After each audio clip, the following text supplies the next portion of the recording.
Hello and welcome to the CEO Show with Juliana Stancampiano, the CEO of Oxygen Learning.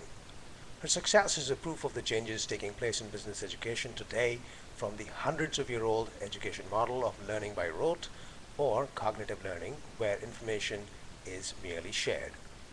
However, behaviors and attitudes drive organization for the most part. These have to be modified and learned experientially. That is why we have seen the rise of executive coaching these days, and also the fact that it is important for people to figure out what they need to learn. Watch this conversation and find out for yourself how you want to handle training in your organization. Juliana is an amazingly affable and down-to-earth CEO from whom we all can learn a lot. So here is Juliana. Welcome to the CEO Show. I really appreciate you joining us today. Thank you. I'm really happy to be here. Wonderful. So my background is also in educational psychology, by the way, as well as business, but I did my doctoral work in psychometrics. So I did get a little bit of dose of the experiential training versus the cognitive training. And it's an important distinction, which, unless you are trained in it, people don't know about it. So I just wanted to go over with you a little bit about what you're doing in experiential training and why do you think cognitive training doesn't work? Okay, absolutely. So do you want me to start with why I think it doesn't work?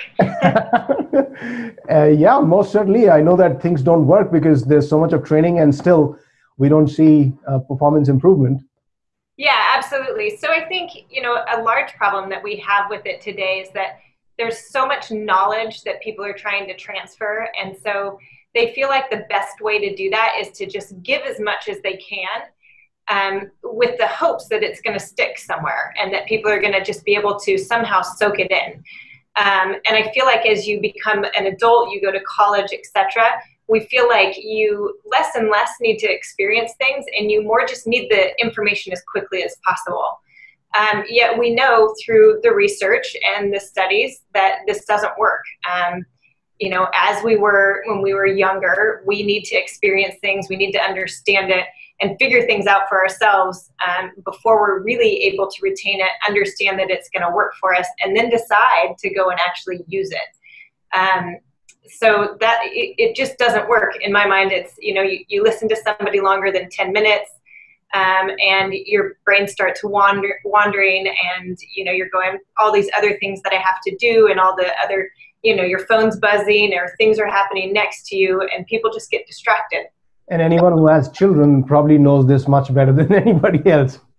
Absolutely. I use children as an example a lot. I always, people that have children, it's pretty easy to say, would you sit your 5-year-old down in front of a PowerPoint and say, here's how to ride a bike, and here's all the bullets, and this is your bike, and this is what it looks like, and a nice picture, and this is where your feet go, and go through those bullet points, and then say, go ride your bike.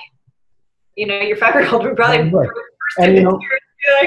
I don't know how to do it. And this is what we're doing. This is an extreme example, but I'll just tell you this morning, actually, I've been dealing with it last 3 days. I have a 6-year-old, and I've been telling her not to put the puppy on the sofa, which we just acquired, or any place above ground. And 3 times, 4 times, 5 times, I've told her. And every time I ask her, Anika, why aren't you listening? She says, I forgot. Means nothing to her. Yeah, unless it's a behavioral change, especially if it's a behavioral change, it doesn't stick. You can't teach dancing by showing movies of dancing. You got to go do it. That's an experiential learning. Yeah, we talk about doctors a lot. They don't learn by, sitting in a classroom and watching slideshows on how to do surgery. They're actually in the operating room and they watch as small parts start happening and then they start slowly doing those small parts. So it's all very experiential. I think we'd all be really stressed out if it wasn't. So let me ask, yeah, absolutely. I wouldn't want a doctor like that coming from someplace I don't want to name a country, but there are countries where you can get a degree in medical sciences and you've barely done any real work. Yeah. So I'm going to play the devil's advocate here a little bit. Okay, so you can't experience mathematics. Well, in a sense you can, because what you're doing is you're solving those problems, so you're experiencing it. But let's take some other subject, such as geography, right? You You read it one time, two times, three times, and then you eventually start remembering. So that's a cognitive discipline. And yeah, that's memorization. Repetition is one form. And I think because of the history of education that has existed, I think thousands of years, the way it has been taught, we just took that model and applied to the business environment as well. It's almost like when there were theaters and then you had the motion pictures, they would actually just record the theater and call it motion picture. Right. Of course, today the motion picture is, vastly different. You couldn't Much do better. and in that sense, I personally believe that there will be a transformation in business education as well. But to take the devil's advocate point of view, is business education experiential or cognitive or both? Oh, I think it's absolutely both. I think there are things that you learn cognitively. Yet if you don't apply them, if I didn't apply what I learned in economics in college, I don't think that I would ever be able to recall what it was that I actually studied while I was in the classroom. But because it's part of my job today, and I feel thankful that I had a roommate that pushed me to do so much in accounting work, because I would have never done it in college had she not pushed that. It's back there, but because I'm actually having to look at the P&Ls and look at balance sheets, etc. today, it has much more meaning for me. It's much more meaningful when it's my own bottom line and my own employees and my own business, right, that I'm having to figure out than if it's something that is a what if when you're in school. But I had some basis for it. Right, and then I heard you say the word figure out. You had to figure out, and I think that's a very important word because as is happening in executive coaching, which is fundamentally about behavior change, and then you spend that kind of money with business leaders, the behavior change is an enormously expensive exercise. A single behavior change, I believe, I could be wrong, Marshall Goldsmith charges $100,000. So it's that important. But the approach they take is you need to figure it out. They don't give you an answer.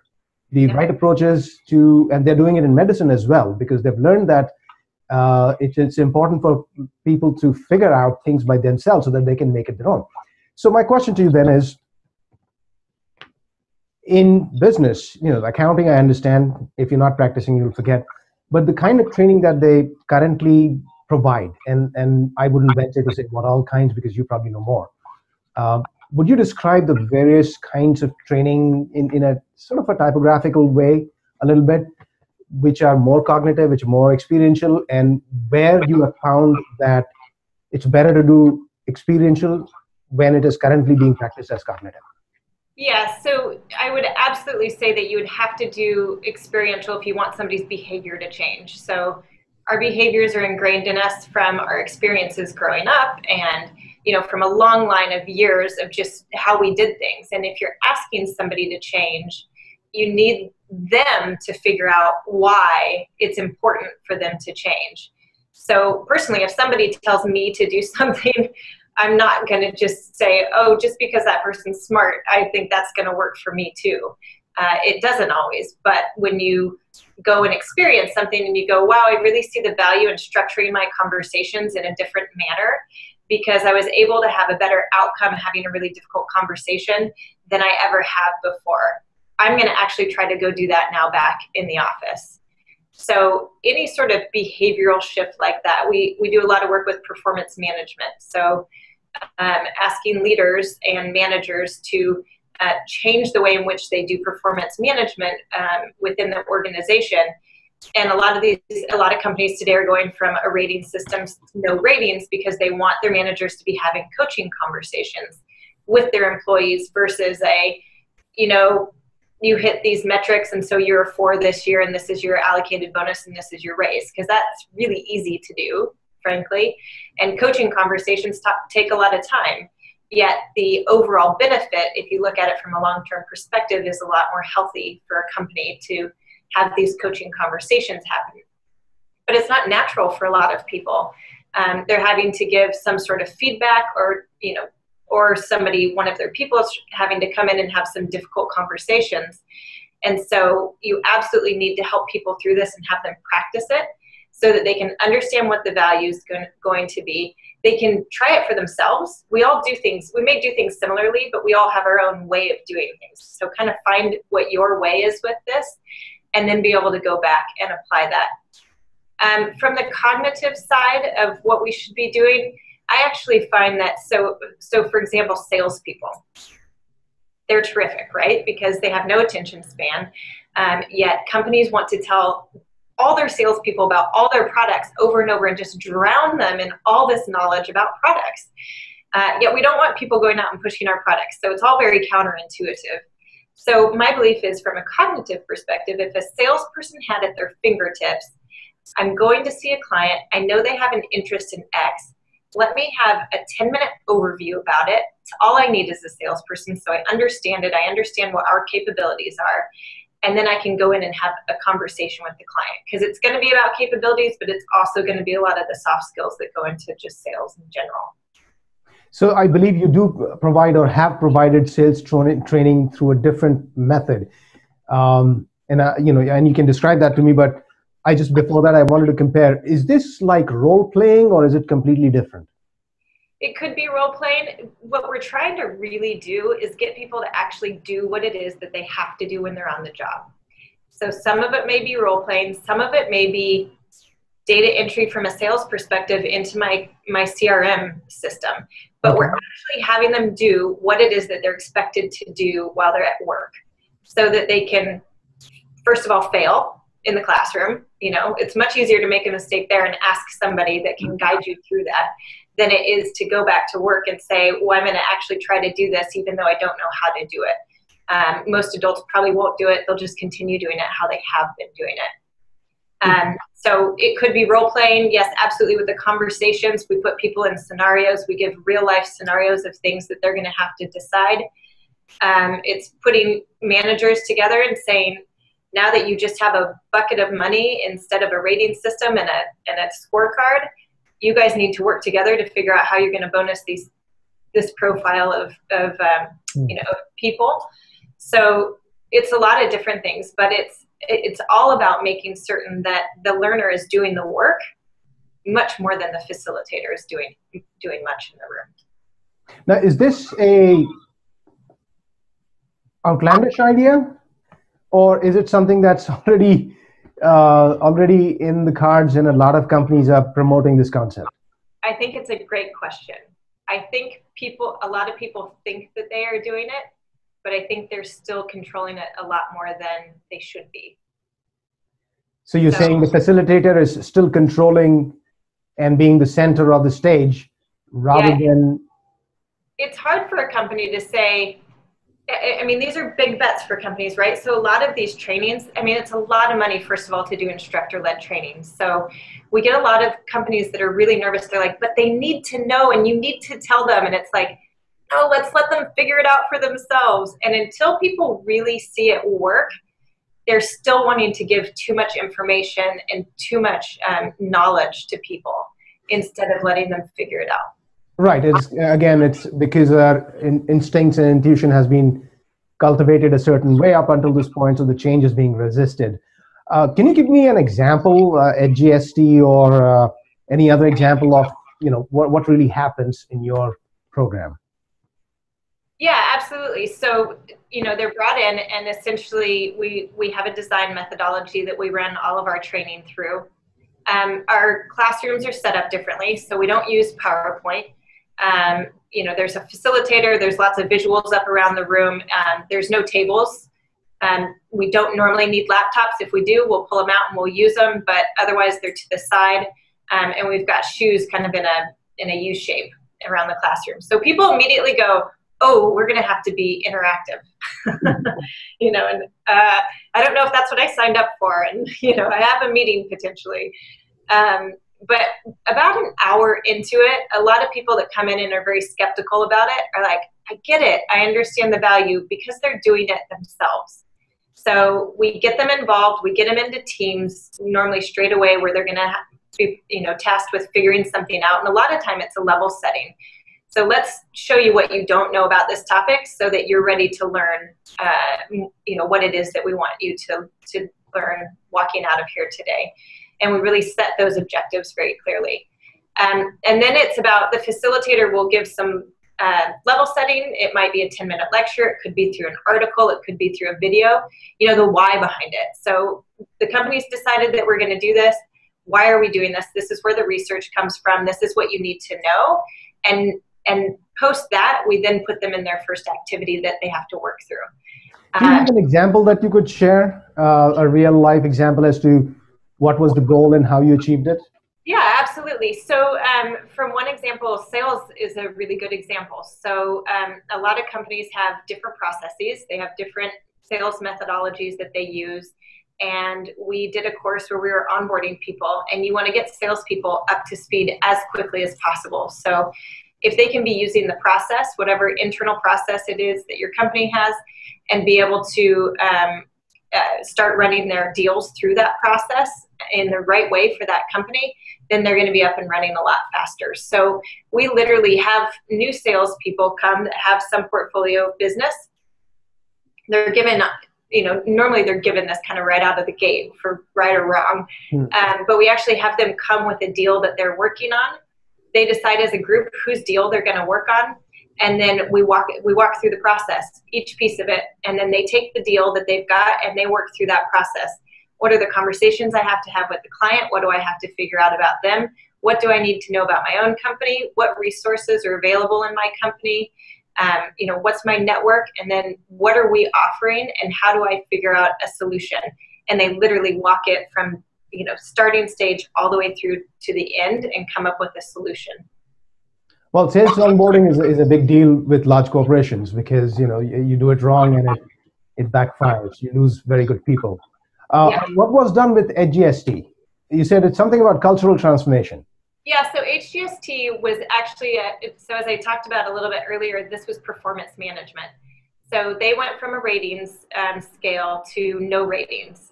And they really did this in order to do the right thing for their people. They felt like having managers that were having coaching conversations with people and people being able to see where they're at in their career and really understand where they could go with HGST was going to be the right thing for the company and for them competitively within the market.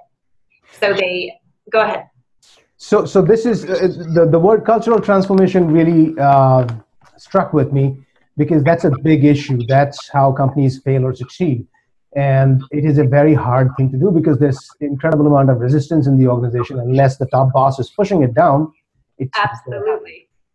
Yes. So their CEO is pushing this down, which makes it our job, 100% more easy to get through to people. But the senior leadership said immediately, they said, we're doing this. And it was very similar. We did the same work basically with Expedia. And it was the same. After they made the decision, both their CEOs said, we are doing this. There's no going back. And I'm starting to do it today. So they were that bought in with it, which makes it a lot easier to then go out and replicate this, throughout the leaders and the rest of the managers in the company, because it's one of those, this is where the company is going and this is why we're going that direction. We want you to come along with us, but you get to choose at this point. We're going to give you as many tools as we can to get you to where we want you to be. But if this isn't the path for you, then it's not the company for you. And it's a pretty hard line. But they have to take it in order to really make that cultural transformation happen. Because at the end of the day with performance management, there's no more rating tool. So as a manager, you don't have an option of, going into the rating tool or having a conversation. You have to start having conversations. Now, so you taught them the concepts that are pretty much in executive coaching world, how to have constructive coaching conversations and how to build a pipeline of leadership, so to speak, right? I mean, leadership at all levels. Yep. It's a hard thing to do. It's a very hard thing to do. Yes. What was your experience prior to doing this in the sense, and you may not have had, but how do companies do it cognitively? And how was this experiential done so that I want to get a sense of the efficacy of this method? Yes, so I don't know how it would have happened before. So I get really spoiled in my world, right? Because this is what I know. And every once in a while I go to an outside training. I'm like, oh, it is still so bad. Or somebody on my team experiences something and it's like, it's still happening out there. So we're pretty spoiled from that, respect. And when we do internal training, we also expect it to be experiential, and we work with people that do it the same way.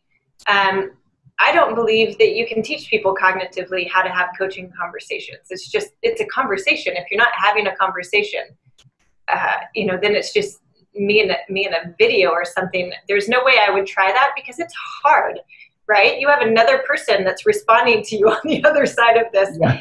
And if it's a one-way, it's a one-way dialogue in my head, then it's probably going to look a lot better than whatever happens. Right.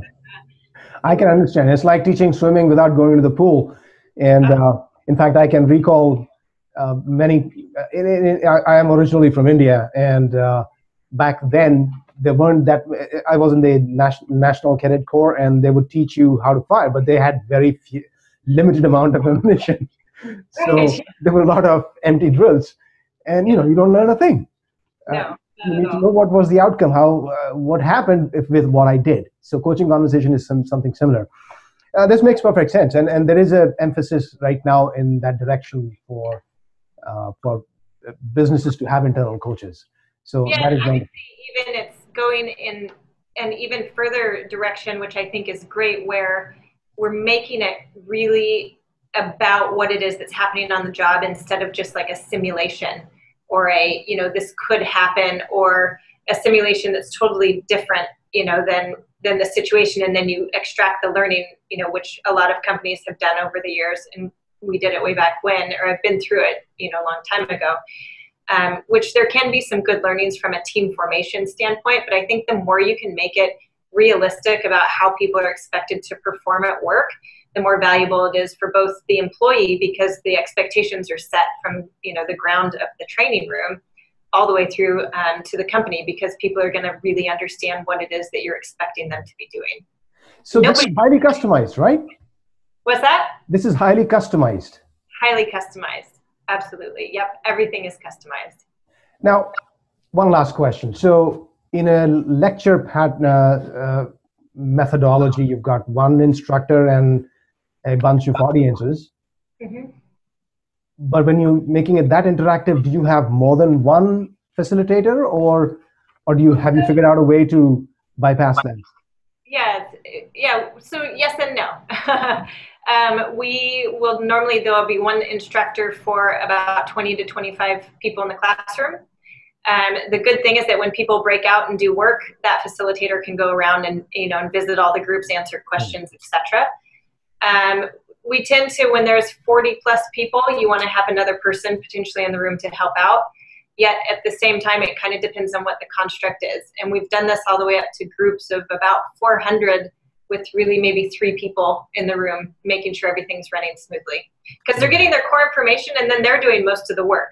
So it's really more to have people around to be able to answer all the questions that come up. So really the thing is you provide the information and let them try, and you have people to answer questions, which is, just to add a little bit here, Khan Academy is doing something similar to LA schools. Yep. Where the flip has happened. The homework is being done in the school, and the schoolwork is being done at home. Yep. And the instructor's job is to coach, essentially. Absolutely, which makes a lot of sense to me, because people don't retain information at the same speed, right? So you get your more introverted people that might need to marinate on something for a bit longer. They can pause the videos. They can go back and listen again. I think it's really brilliant. I feel happy about having such a young child. Maybe it'll be more mainstream, Wonderful, wonderful. Yeah. Juliana, thank you so much. I really appreciate your time, and brilliant idea. I think it needs to happen more, and hopefully you bring about the change. I agree. Thank you so much, Nick.